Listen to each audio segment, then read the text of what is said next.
Assalamualaikum warahmatullahi wabarakatuh.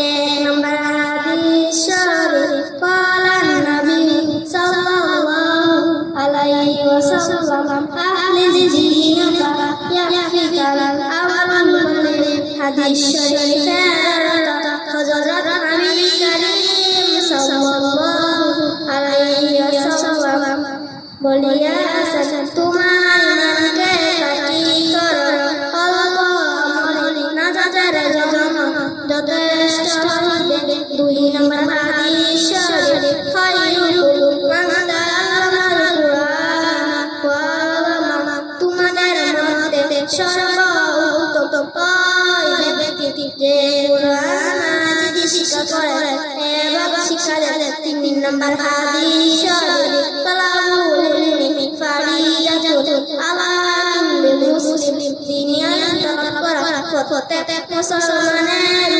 ফরজ। 4 নম্বর হাদিস শরীফ আত-তুহুর শাতরুল ঈমান পবিত্রতা ঈমানের অঙ্গ।